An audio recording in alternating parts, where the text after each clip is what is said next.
Hello, listeners. Been wondering how you can help the show? Probably not. But here are 5 things you can do. 1. Subscribe. Support the show by clicking the subscription link in the show notes. 2. Review on iTunes, on our website, www.afraidofnothingpodcast.com, or on whatever app you listen to.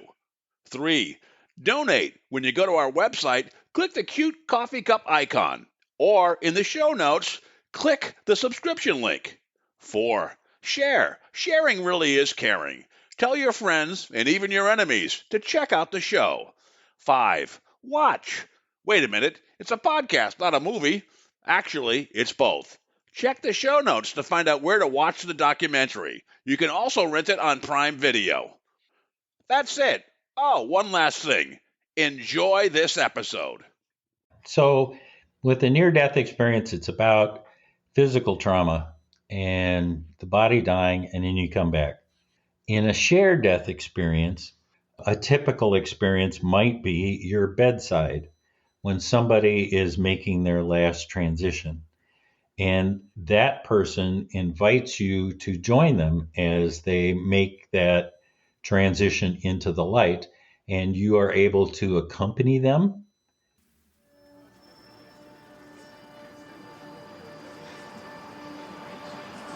In a world where nothing is known, nothing is certain, reality is not real. Wake up!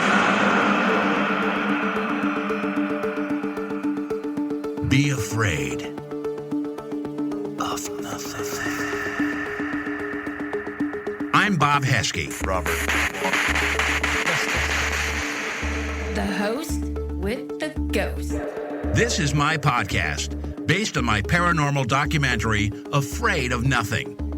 Each episode, we talk to people who see life and the afterlife through a different lens. Join me. Who is this large man? And what's he doing in our bedroom? As we lift the veil and open our minds to see beyond our eyes lie. This is Afraid of Nothing.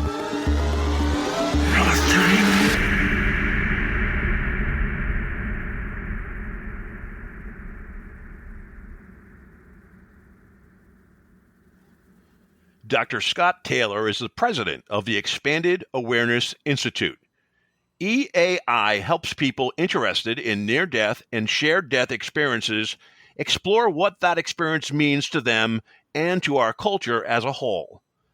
Dr. Taylor has served as president and executive director of the Monroe Institute. He's been a trainer for the Monroe Institute since 1985. He is an expert in the use of binaural beat technology to achieve and hold expanded states of consciousness. Scott's gift is the ability to make the exploration of the non-physical universe accessible to the curious. Scott is the author and voice of 6 best-selling CDs of guided meditations on near-death experiences in his Into the Light series. He is a spiritual teacher, speaker, and researcher on near-death experiences.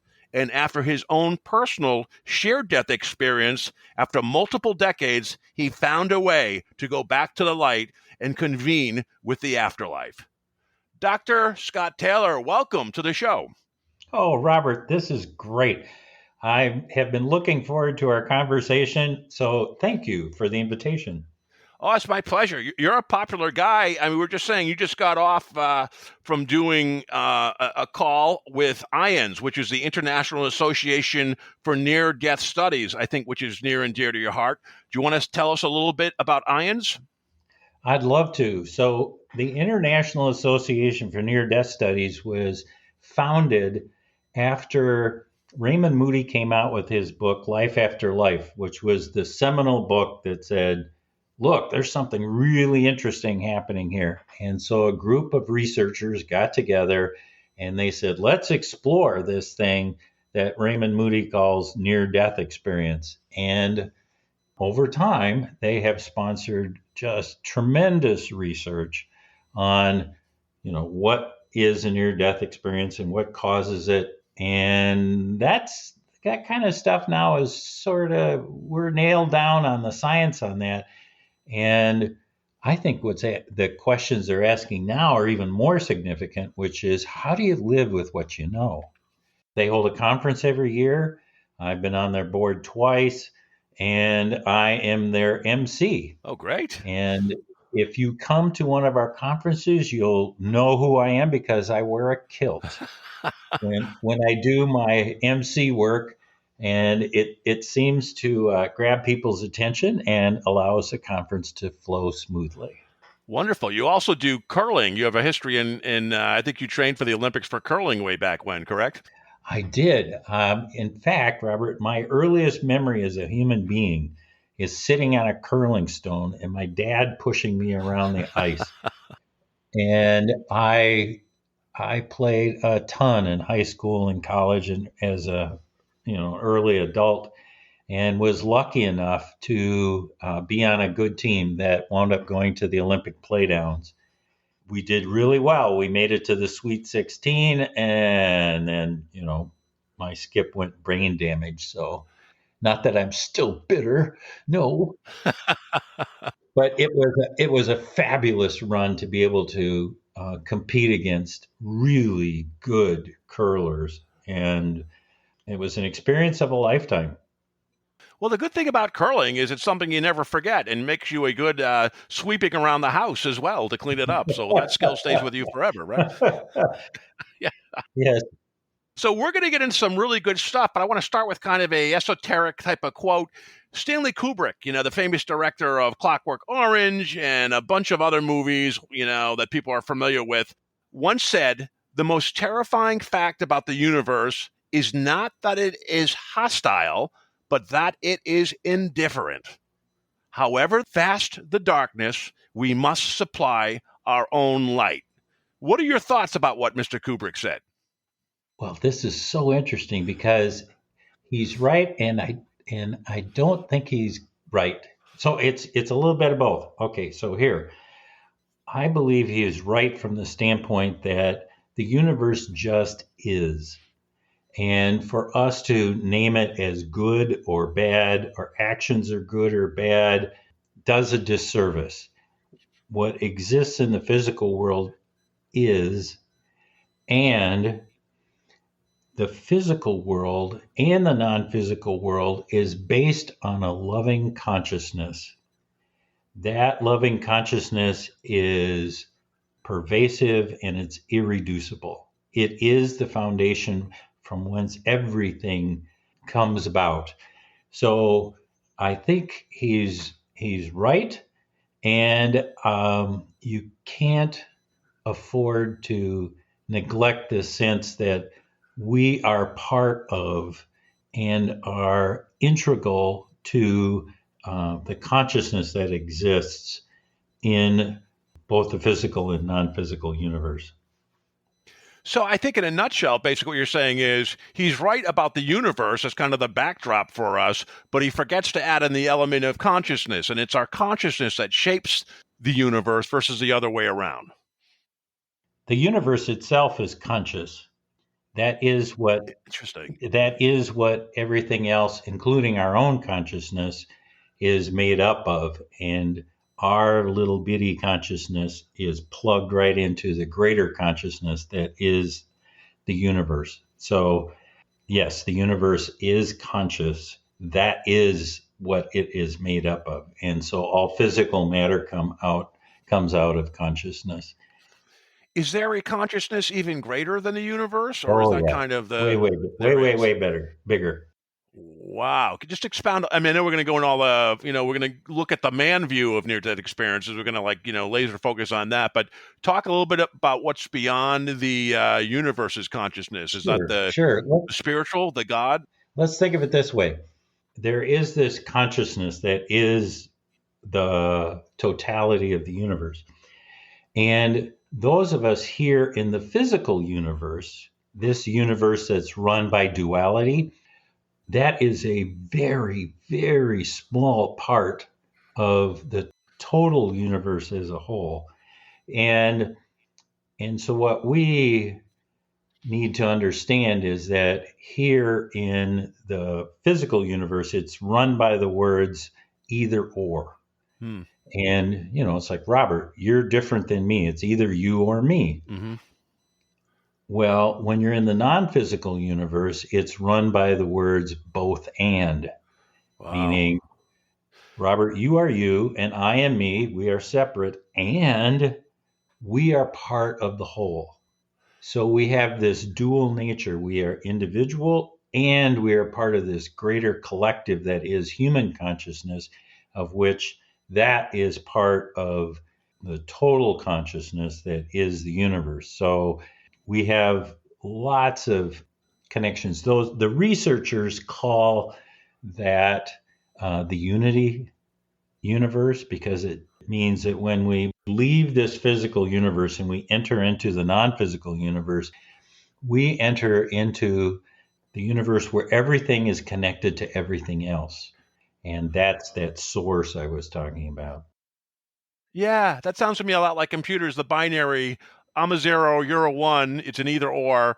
And then there's quantum computing, which is every possibility. It's 0, 1, and every possibility of that. So that's kind of the overlay. It's kind of interesting looking at it, or at least that's where my mind goes.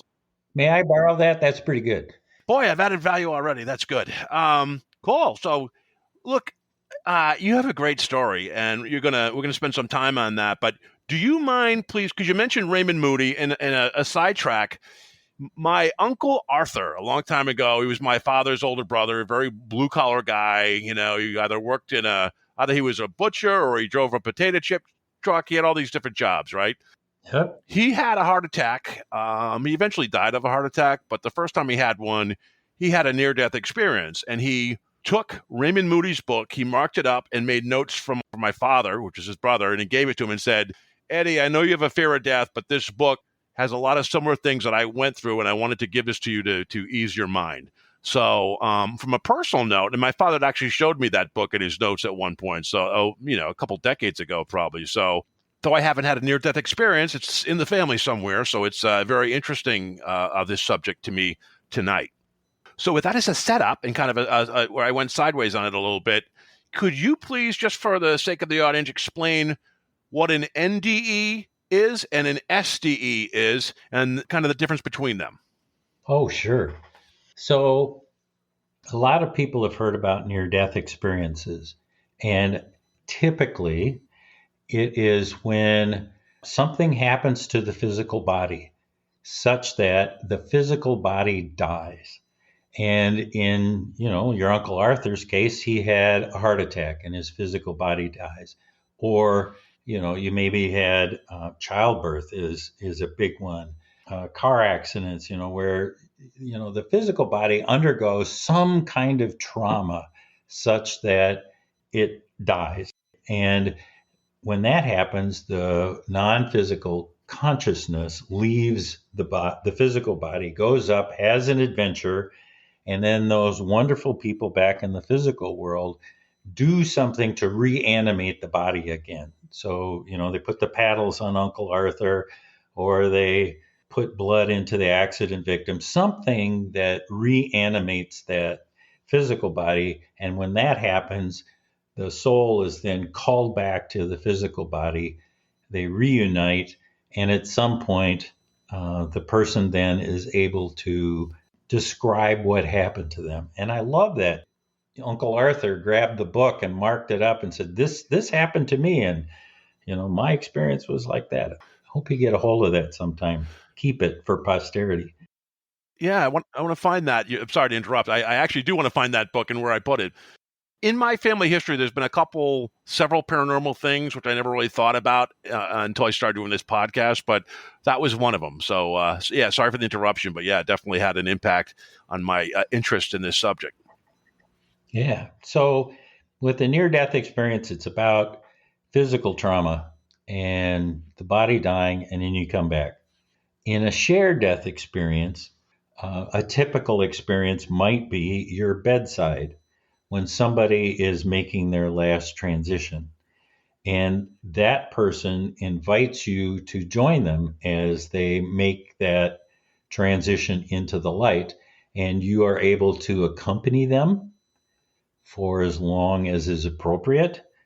And sometimes they'll take it one step further and they will invite you in and so that you can experience what they experience.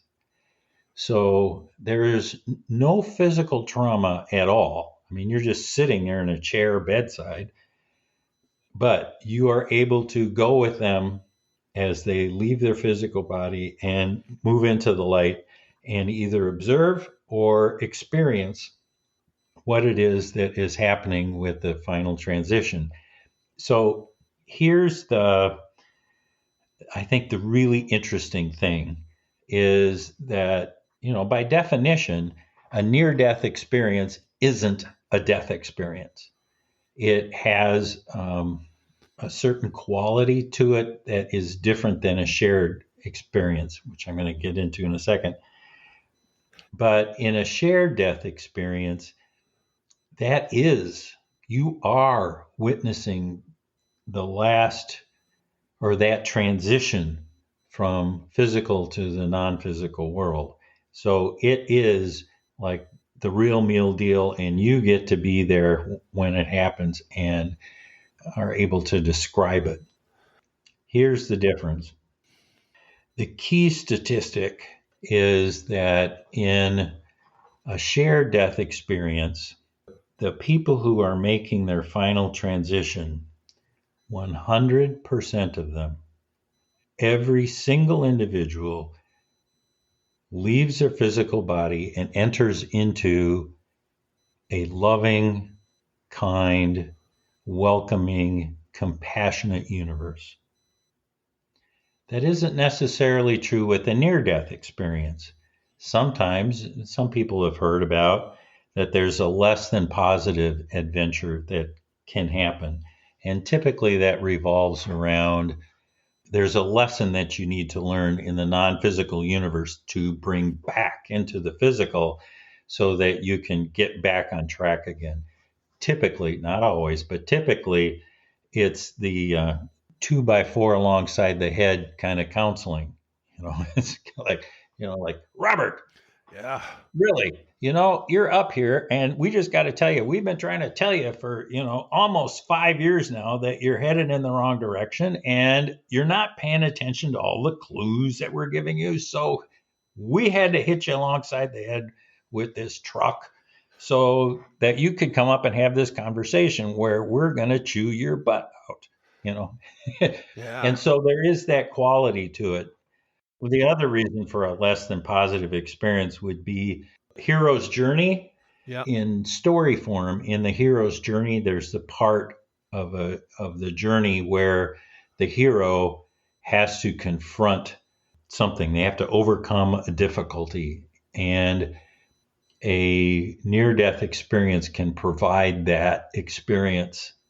And so it's more about marshaling your resources and understanding who you are as a human being, as a powerful soul, and about learning the skills that you need in order to overcome some sort of obstacle.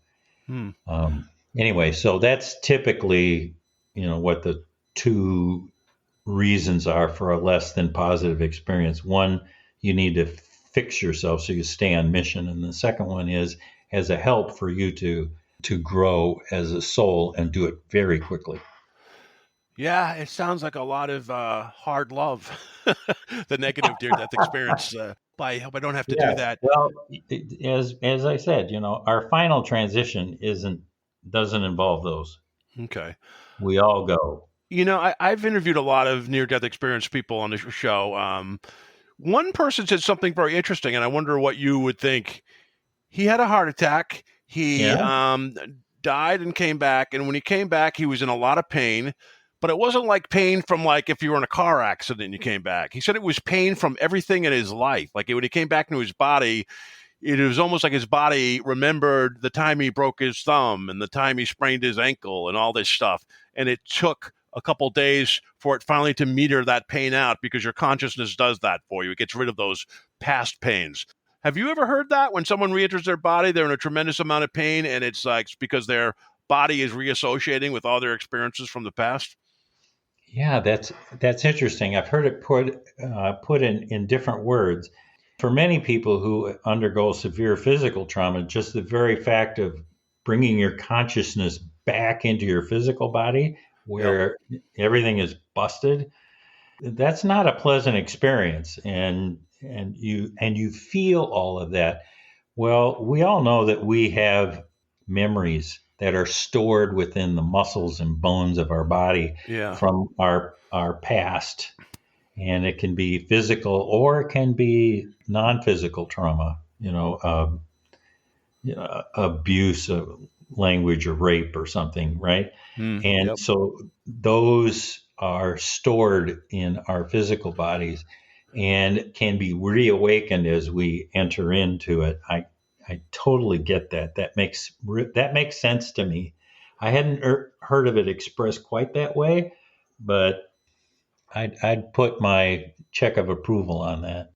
Yeah, it's funny. I shared it with a couple other NDEers after the fact, and they were like, yeah, that's kind of interesting.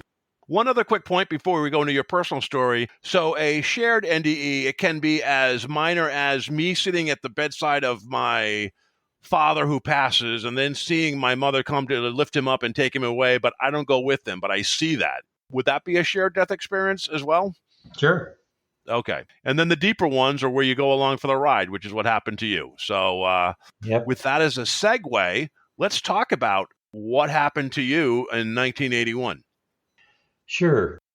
I was in love with Mary Frances Randall. She and her son Nolan, who just turned 7, had spent a wonderful day out sailing on a lake in southern Minnesota and were on their way home. And they were involved in a horrific car accident.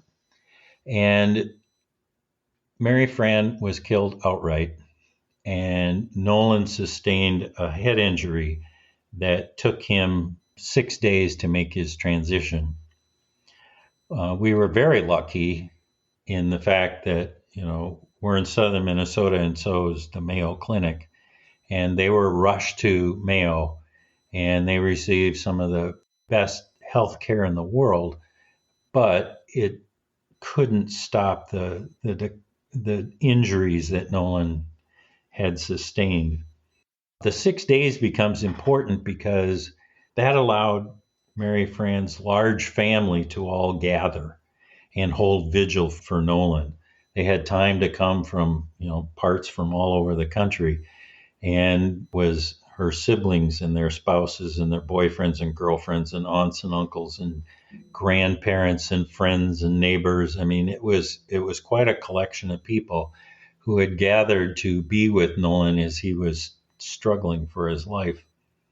Well, there were so many of us that we had to divvy up the time.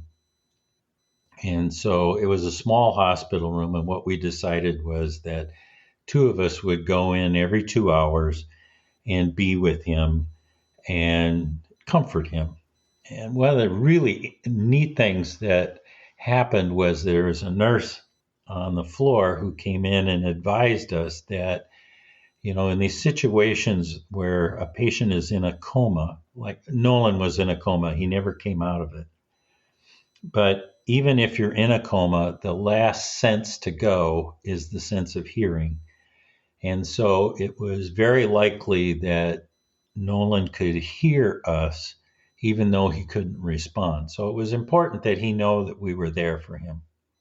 Well, it was the morning of the 6th day, and it was our turn to go in. I went in with Mary Fran's older sister, Jannie. The 2 of us had the 3 a.m. to 5 a.m. shift, and we went in, and we had his favorite storybook, so we read him stories. We we told him stories about his uncles who were very naughty, because at about midnight they had gone throughout the Mayo Health System and they stole the cushions off of the couches in the waiting rooms and brought them back to the waiting room on our floor So I could lay down. so that people could lie down and be Yeah. comfortable, Yeah. as we're holding vigil.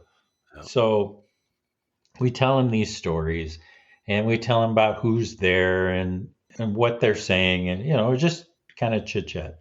Well, it gets to be about 4:45 in the morning, and Janie looks at me and she says, let me take a look at the chart. So she goes to the end of the bed. She's a trained emergency room nurse. So she picks it up and she looks at, where he's been and where he's going, and she looks at all the monitors that he's hooked up to.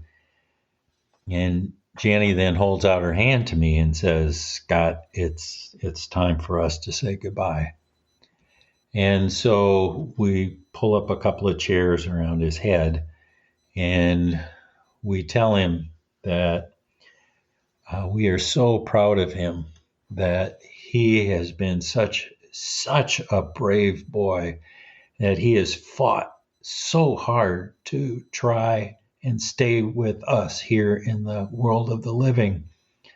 But if his mother should come, reminder that she died 6 days before, but that if Mary Fran should come and ask him to go with her, that would be the right thing to do. That if she said that he belonged with her, that he should go. And we would like him to do that. And by this time now, it's 5:00 in the morning. We say our final goodbyes and that we love him dearly and we will miss him always.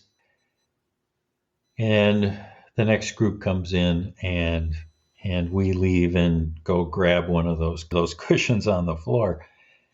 Well, it isn't more than 45 minutes later when the nurse comes in and says, he's declining rapidly and it's time for you to go in.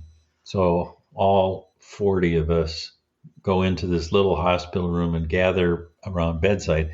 And as it turns out, I'm one of the last people to enter the room. I look, and it's already 4 deep around the bed. So I said, well, that's silly. So I went over and sat on the windowsill next to Mary Fran's youngest brother, Willie, and we just waited.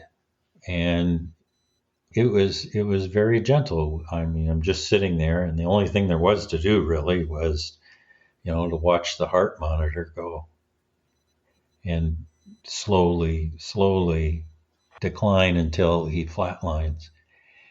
And when he flatlined, what I experienced was Mary Fran coming across the veil, and she scoops her son out of his physical body. And they have this exquisite reunion, as you could only imagine, between a mother and child. And then it surprised me because I was able to feel what they were feeling. But what surprised me even more was that the two of them then turned to me, embraced me, and then the three of us left and went to the light. And when I entered the light, I entered this space of profound love and connection. It was joy, it was ecstasy, it was requited love. It was connected to everything in the universe. And I didn't care, because what really I was paying attention to was that the three of us were there in the light, and that the three of us had a chance to affirm our love and affection for each other, that we had a chance to say a proper goodbye. And I was nowhere near. I was at work when the accident happened, so I wasn't anywhere near the accident scene. So being able to say goodbye was really important. And then the three of us had a chance to just hang out and be with each other. And then, Robert, at some point, it felt complete. At that point, Mary Fran and Nolan turned and they went further into the light, and I came back to my physical body that is sitting on the windowsill next to Willie. So that's like the first third of the story. That's part A. Pausing in case you have any questions. Sure, I have just a few. One is noting how fortunate and what a gift it was that you got to say goodbye, whether it's dating or having guests or whatever. I think I meet a lot of people, mothers who have lost a child and just never got to say goodbye and are always looking for signs. And even when they get signs, they're not satisfied. They're still looking, you know? So the closure that you got was really great. When you saw Mary Fran, and Nolan, lift Nolan up, what did it look like? Was it a full body apparition? Was it a light form? Could you see through them? What did they look like? That's an insightful question. When researchers list the common elements of an NDE, usually number one, and Raymond Moody put it number one, is that it's ineffable. That is a great English word that means we don't have good English words for what happens. So what I'm telling you is a pale comparison to what really happened. I would tell you that as close as I can describe it, it was like two energy signatures that I recognized as Mary Fran and Nolan that came and lifted the other out of the body. It wasn't like visual, like you were watching it on television. It was more like they were balls of energy that were doing this, that I recognized were the two of them. And yet that's too defined too. It's more subtle than that. And there was absolutely no question what was going on. I never questioned at all what had transpired. So yeah, that's a tough one. I use visual language because it's easier, but it isn't exactly what happened. Yeah, it also seems there should be a kinder sounding word versus ineffable about what we can't describe the beauty of. Like there would be a better word. When you went with them, it sounds like you almost went to heaven's waiting room, because usually you hear about them meeting all their pets and their loved ones and all this stuff. It seems like you kind of almost went to a waiting area before they went farther, and this is where you got to say your goodbyes. Would that be accurate? Was there a further tunnel that they went down after you departed from them?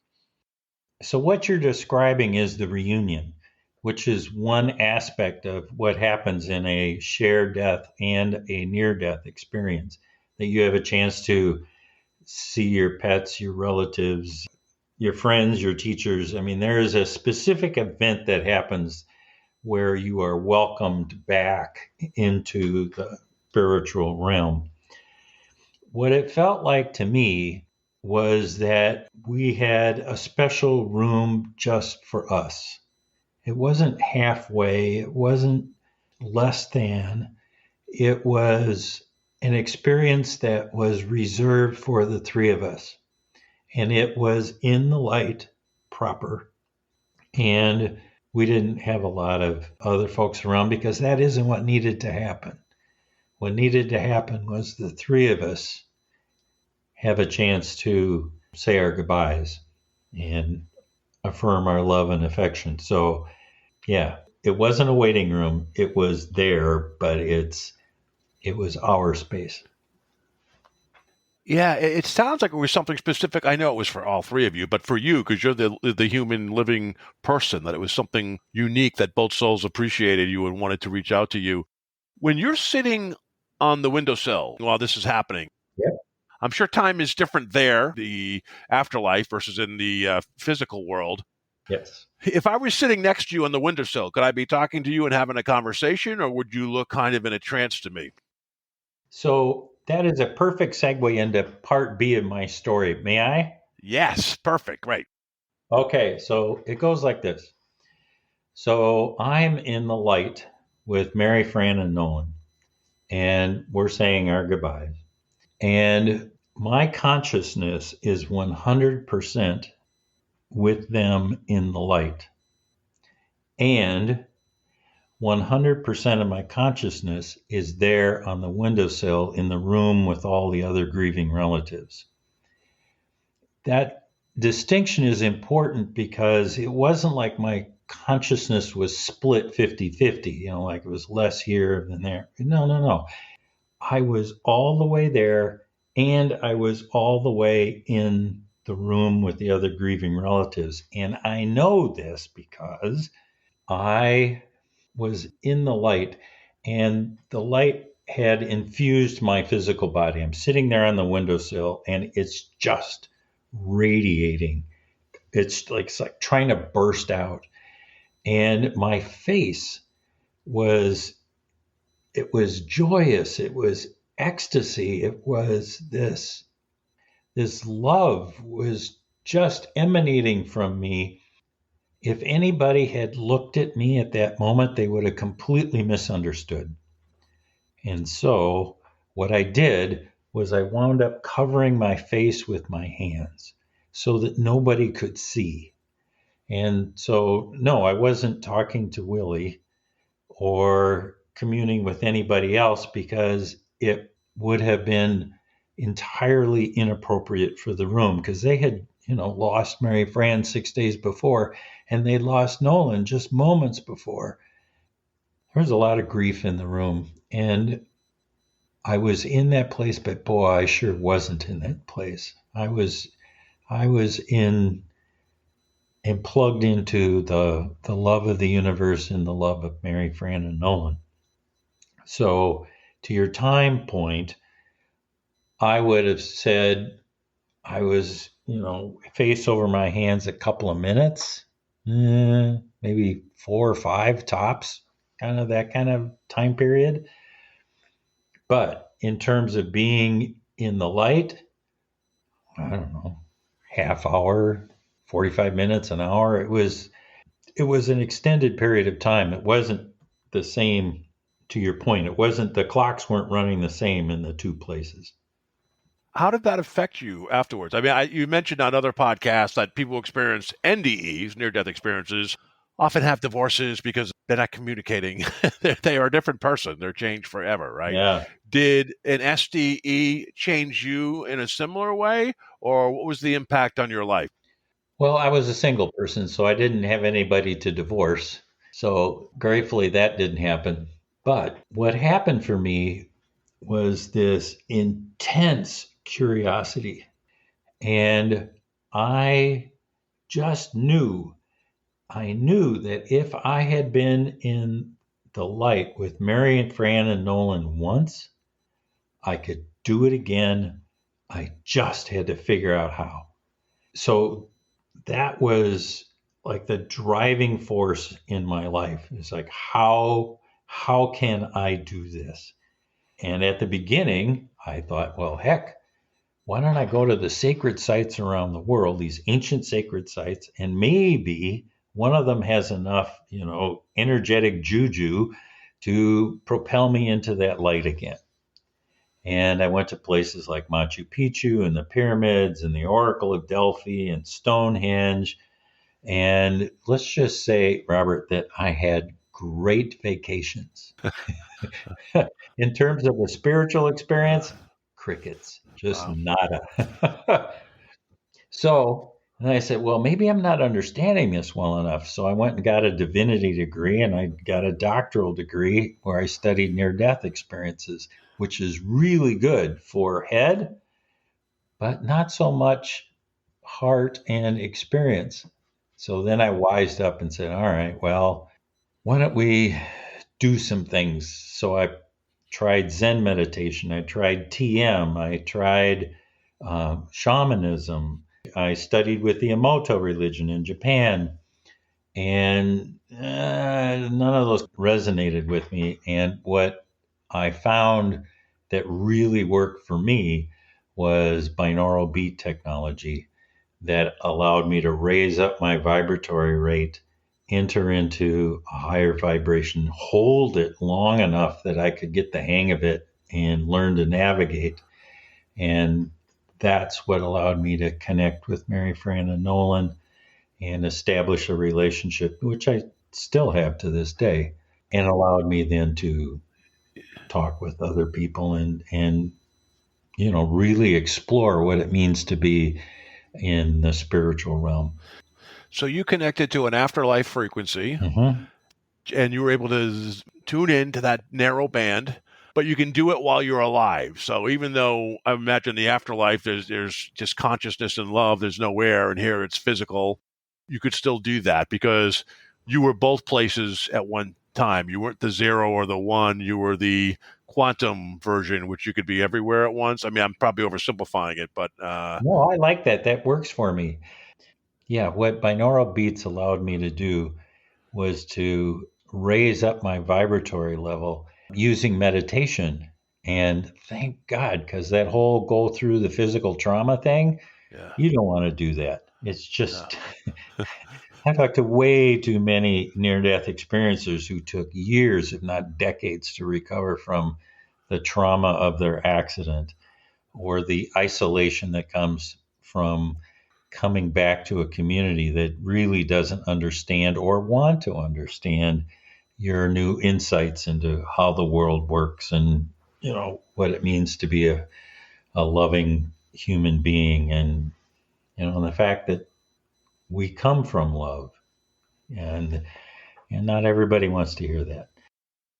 I love the fact that we have now learned meditation techniques that allows us to be able to enter into these different vibratory levels and explore those levels, explore the afterlife in a way that's under control and conscious, and so that we can go back anytime we want and really kind of suss out what it is that is happening there that would make our lives here in the physical world filled with more peace and joy.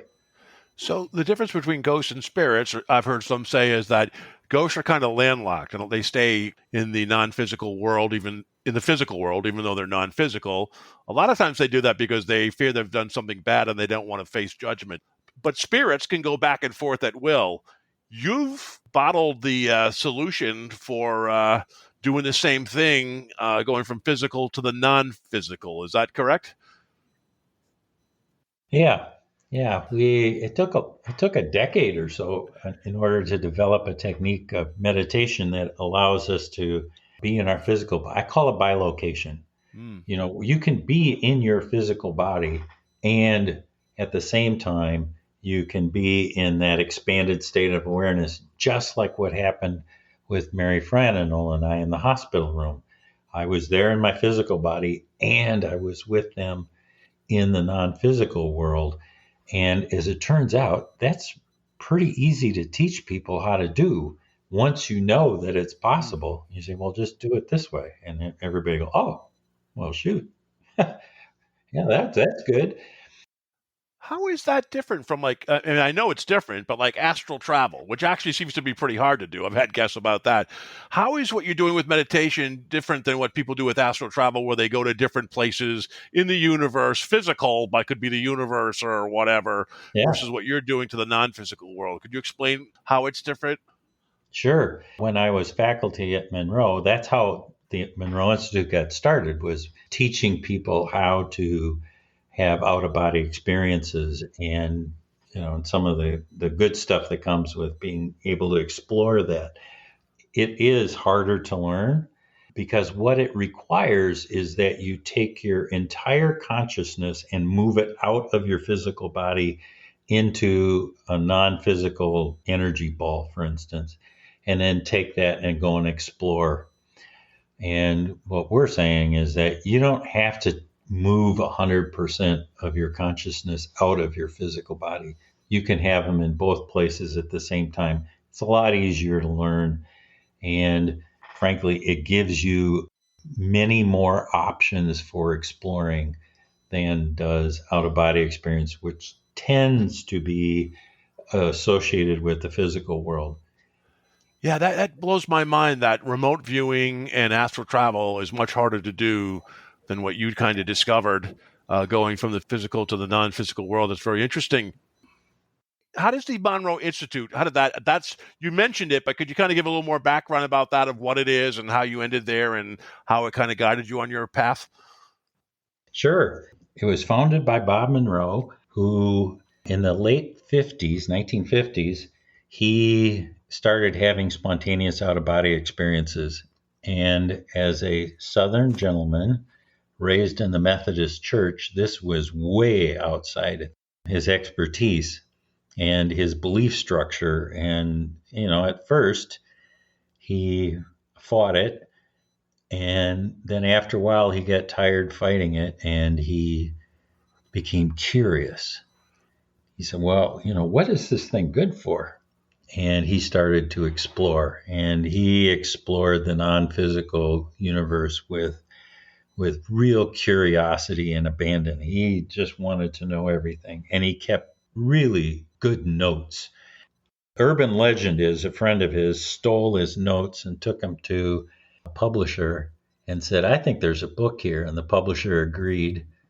So the friend brought the script back and gave it back to Bob and says, Bob, I think there's a book here. And Bob goes, oh, yeah, really? Who'd publish it? Well, here's the contract.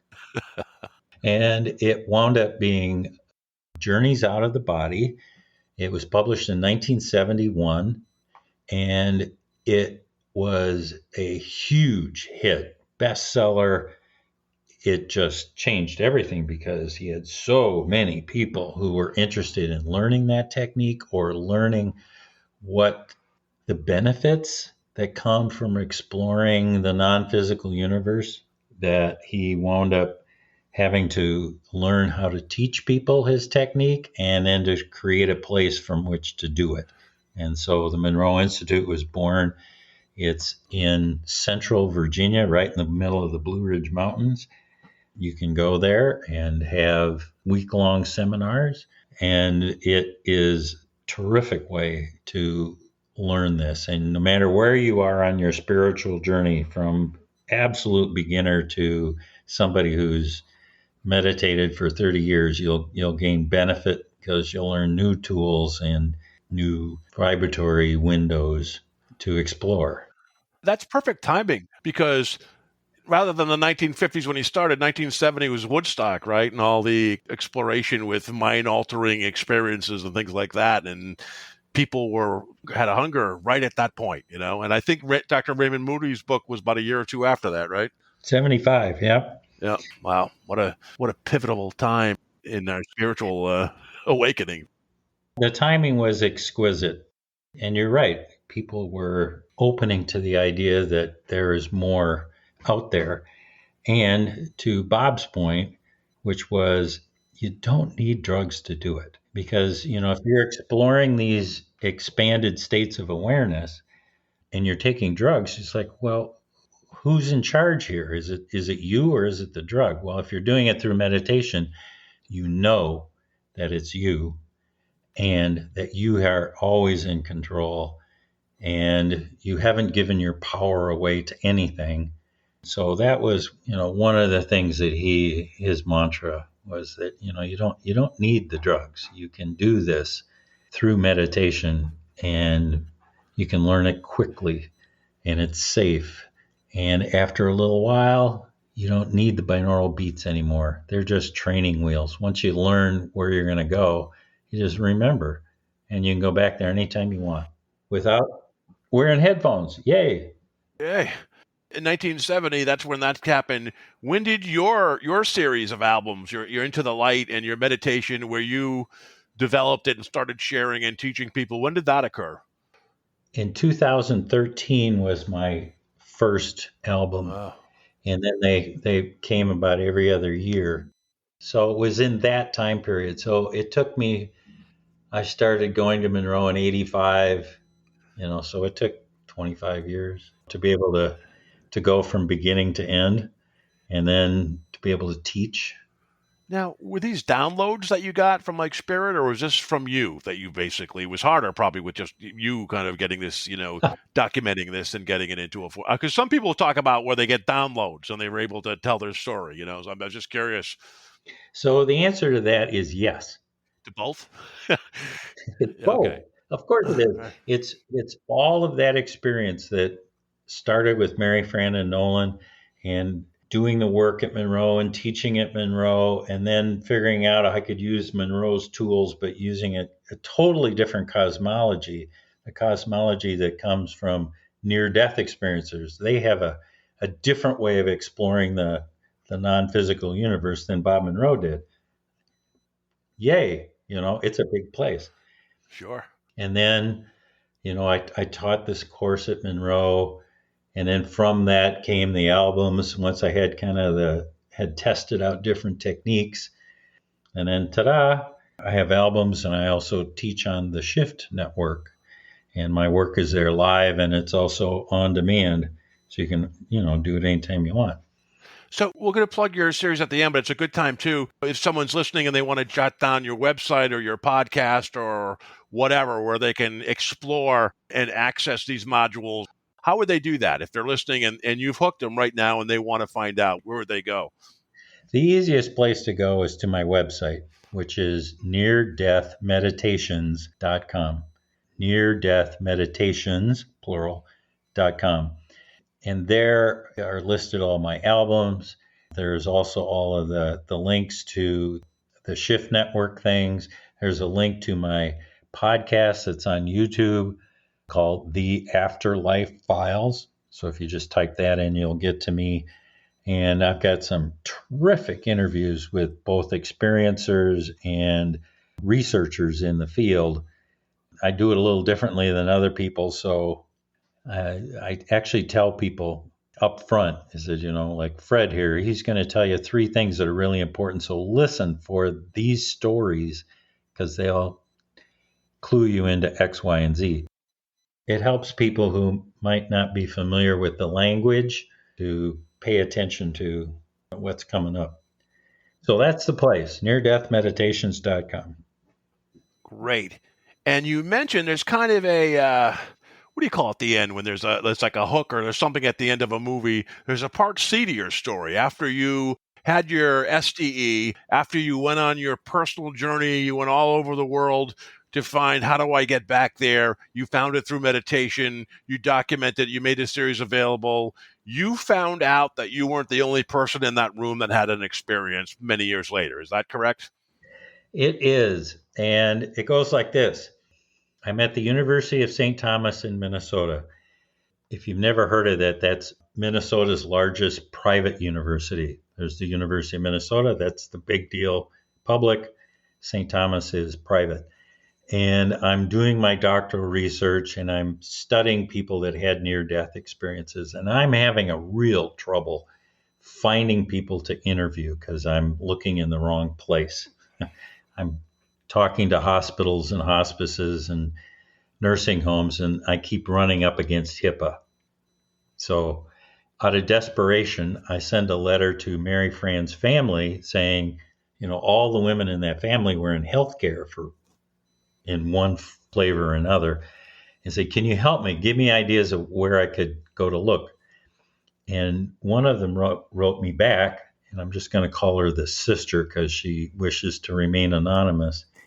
And the sister says, Scott, about 10 years after Mary Fran died, I had a near-death experience, and I'd like to tell you my story. So we did. We met. She told me a story about how she'd had a bad reaction to a new drug she was taking, and how, I'm going to short circuit this, but how the EMTs helped her come to, and during the time she was out, she found herself floating in this cloud, and Mary Fran showed up and poked a finger in her chest and said, you've got to go back, and you've got to go back now. And it was such strength to that call that it actually woke her up and allowed the EMTs to do their magic. She tells me this story. We're wrapping up, and I have this thought. And I said, when Nolan made his transition at Mayo, and we were in that room bedside, a strange thing happened to me. A unique thing happened to me. And I wonder if anything unique happened to you. And her eyes got big as saucers. And taking that as a yes, I turned on the tape recorder. and said, okay, tell you what, you tell me your story first, then I'll tell you mine. This is what she said. She said, yes, I remember it exactly, Scott, because I was bedside and you were on the other side of the room sitting on the windowsill next to Willie. I said, yep, that's right. He said, and when Nolan flatlined, what I experienced, meaning the sister, what I experienced was Mary Fran crossing the veil, scooping Nolan up out of his physical body. They had this exquisite reunion, and I was able to participate in that. And then at some point, the two of them turned to me, embraced me, and the three of us went to the light, where we had a chance to talk, express our love and affection for each other, had a chance to say a proper goodbye. And then the two of them went further into the light, and I came back to my physical body. Robert, it was almost exactly the same words that I used to describe what happened to me. And in an instant, any doubt I ever had about was this real?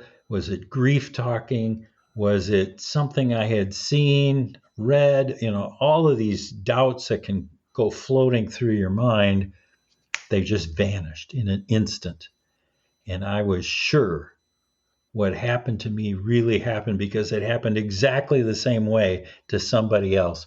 And the lovely thing is that I was able to do the same for the sister.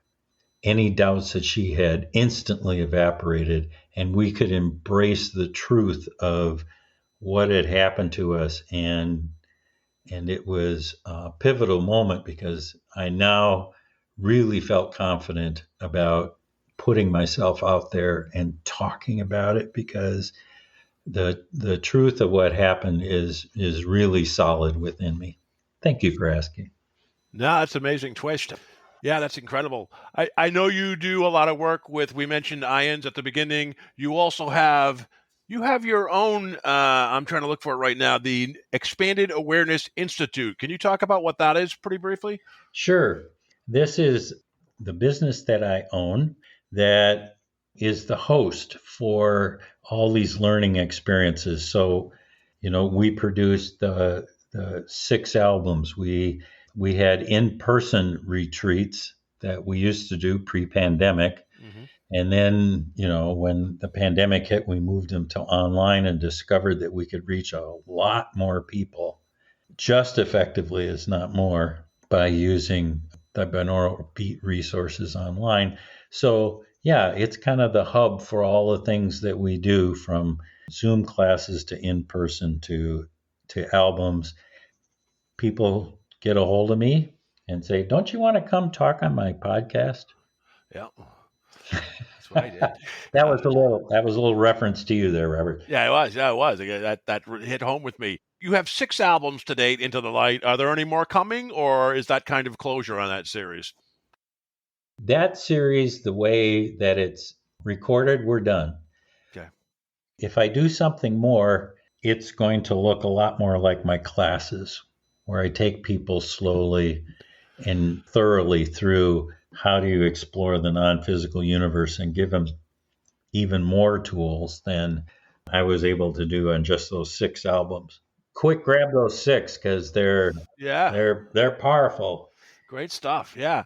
And again, they can find that at www.neardeathmeditations.com, correct? Right on. Beautiful. We started with the Stanley Kubrick, the universe is indifferent. Let's close with Dr. Scott Taylor, what you would say about the afterlife.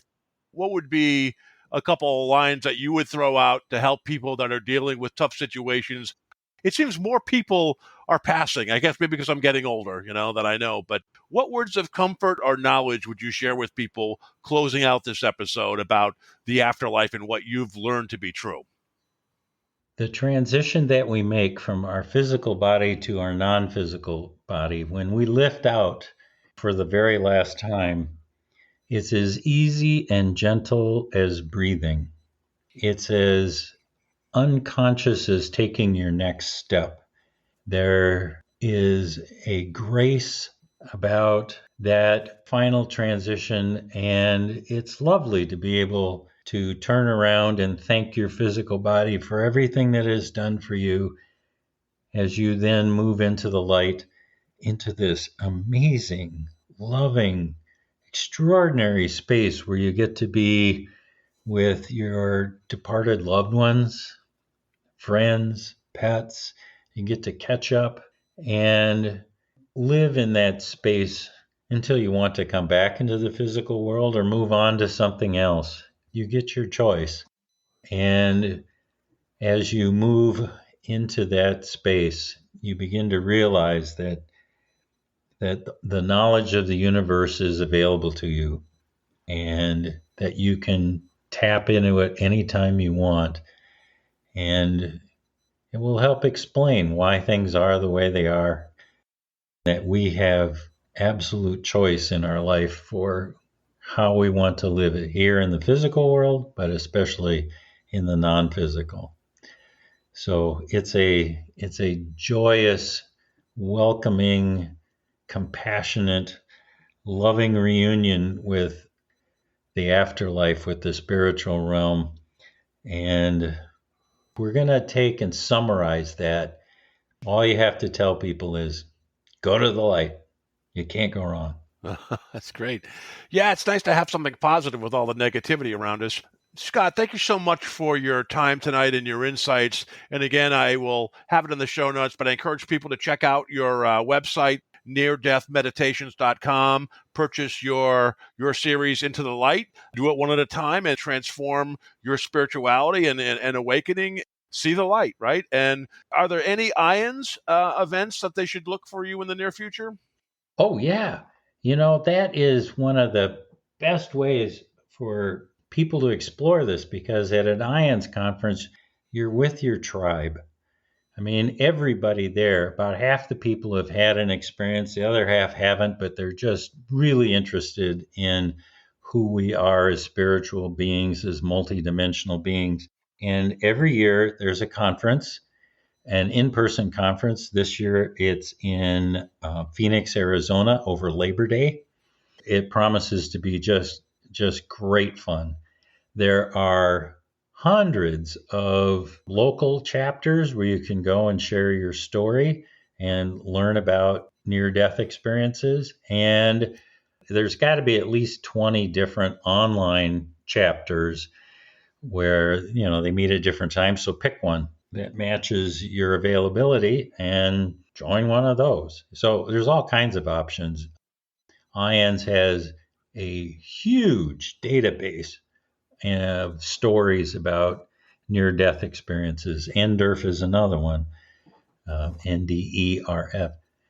If you're interested in this work, there's lots of resources, and I recommend people start with IONS because it was founded by researchers, and they are probably the most trusted resource out there about what really happens, and it's all backed up by research and science. Local IONS chapters will meet at libraries, right? The places like that. So there are very accessible places you can go and go to a meeting. Oh, yeah, absolutely. The one I ran used to meet above a grocery store. Wow. I'm sorry. They had a community room. Oh my God, that's amazing. Yeah. So, yeah, easy. Well, thank you again, sir. I appreciate it. Great stuff. And thank you for your work. I mean, not only did you find a solution for yourself, but you found something to help others as well. So kudos to you and continued success and peace to you, my friend. Thank you, Robert. Again, I really appreciate the invitation. This has been great fun.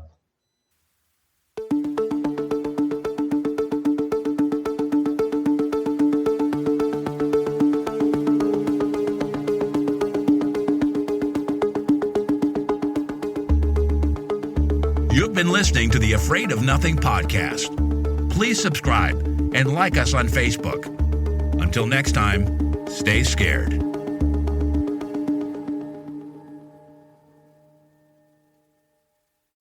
Hey, you're still here? Great. Then why not listen to another episode? Visit afraidofnothingpodcast.com to peruse all the shows. That's afraidofnothingpodcast.com. And while you're there, click the coffee cup icon to buy me a coffee and leave a review. I'll give you a shout out in an upcoming episode, and the world will know how swell you are.